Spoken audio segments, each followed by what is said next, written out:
যি নগাঁৱৰ আমোলাপতিত যি বাঘৰ আতংকই বিৰাজ কৰিলে এটা নাহৰ ফুটুকি বাঘে নগাঁৱৰ আমোলাপতিৰ PNB ৰোডৰ এটা যি নৱনিৰ্মিত বিল্ডিঙত যি আশ্ৰয় লৈ আছিলে যাক লৈ পেলাই বৰ্তমান দেখিবলৈ পোৱা গৈছে যে সমগ্ৰ নগাঁৱতে ব্যাপক সন্ত্ৰাসৰ সৃষ্টি হৈছে আৰু তাৰ পিছত নগাঁৱৰ আমোলাপতিৰ এই অঞ্চলসমূহ য'ত বাঘ আছে বুলি সন্দেহ কৰা হৈছে তাত ইতিমধ্যে দেখিবলৈ পোৱা গৈছিল যে 144 জাৰি কৰা হৈছিলে মই দেখুৱাইছোঁ এয়া হৈছে সেয়া এই যিটো বিল্ডিং যিটো পৰিত্যক্ত বিল্ডিং সেই বিল্ডিংটোতে যিটো নৱনিৰ্মিত বিল্ডিং সেই বিল্ডিংটোৰ পৰাই তাত বাঘে আশ্ৰয় লৈছিলে তাৰ পৰা বাঘ যেতিয়া হুলস্থুল তাৰ বাঘ ওলাই আহিছিলে আৰু তাৰপিছত সন্দেহ কৰা হৈছিল যে এইফালে হয়তো ওলাই আহিব পাৰে আৰু কিন্তু নিশাৰ ভাগত কোনো ধৰণৰ সুমসূত্ৰ পোৱা নগ'ল বৰ্তমান যি বন্যপ্ৰাণী এগৰাকী সংগঠক বিশিষ্ট বন্যপ্ৰাণী ডক্টৰ সমৰজিৎ ওজা আছে তেওঁ যোৱা নিশাৰে পৰা ইয়াত আছে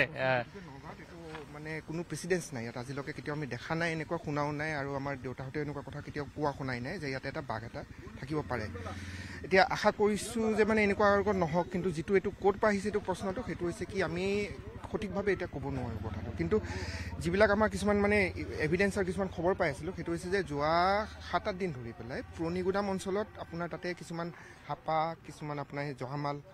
তাৰপিছত আপোনাৰ ছাগলী শিয়াল এনেকুৱা ধৰণৰ মৰা কিছুমান পাইছে বুলি কয় এজন মানুহে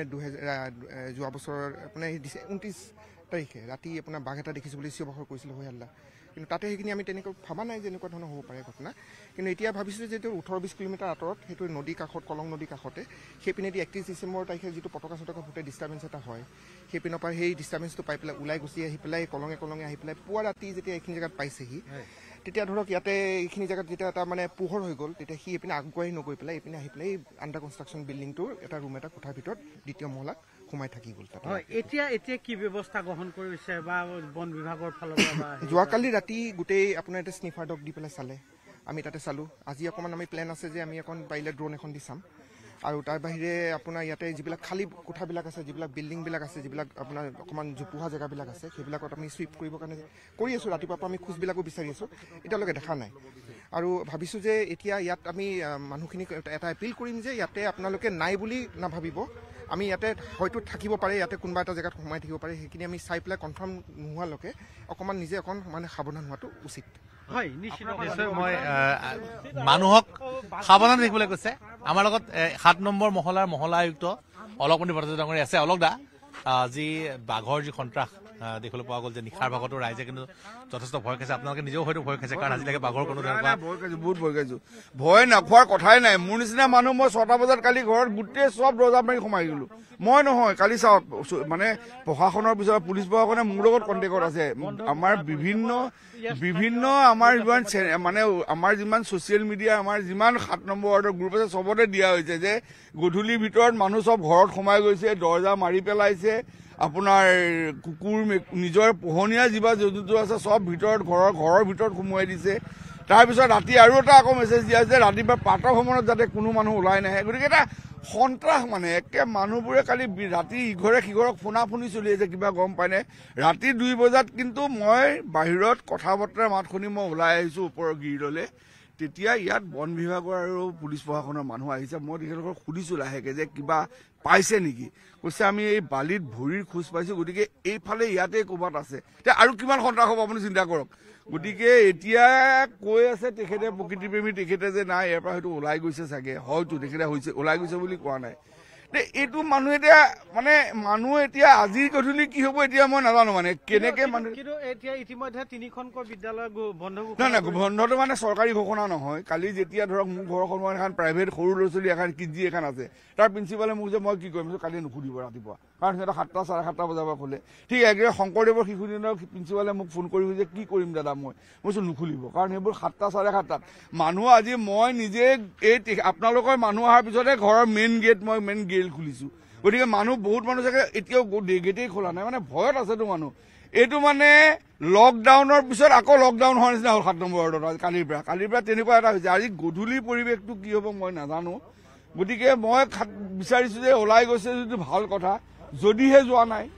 এতিয়া আচলতে বন বিভাগে আজিৰ দিনটোত কি ধৰণে তেখেতসকলে কি কৰে নাজানো কাৰণ ইয়াততো কোনো হাবি জংঘল নাই ন যে এই দিনত সোমাই থাকিব তেখেতে কোৱা মতে যে এইটো দিনত নোলায় তেতিয়াহ'লে সি হাফ ডাউন ঘৰৰ ভিতৰত সোমাই থাকিব লাগিব আপোনাৰ ঘৰবোৰ চেক কৰিব লাগে চাগে ক'ত কেনেকে আছে গতিকে এইটো মানে বৰ এটা চিন্তাৰ বিষয় হৈ পৰিলে নিশ্চয় এতিয়া বৰ্তমান যিহেতু প্ৰশাসন আৰু বন বিভাগে ব্যৱস্থা সম্পূৰ্ণ গ্ৰহণ কৰি আছে ইয়াৰ কাৰণে নাই বন বিভাগ আৰু প্ৰশাসনে তেখেতসকলৰ কাম কৰি আহিছে কালি কিবা স্লিপাৰ ডগো আনিছে তেখেতসকলে এটা একদম খুব চাইলেণ্টলি যিটো আমি হাতত সাৰে ভৰিত সাৰে কওঁ তেখেতসকলে এটা ডাঙৰ টীম মোৰ ঘৰৰ কিনাৰে দিয়ে সেই কবিবাৰীখনৰ ভিতৰলৈ সোমাইছে তাৰপিছত আৰু তাতেই তেখেতসকল আছে সেইটো ৰাস্তাতে গোটেই ইয়াতে আছে বুলি মোৰ তাত খবৰ আছে কিন্তু নিশ্চয় নিশ্চয় মই এটা কথা ক'ব লাগিব যে যি বন্যপ্ৰাণী সংমণ্ডলৰ যিসকল কৰ্মকৰ্তা আছে তেওঁলোকে যি সন্দেহ কৰিছে যিহেতু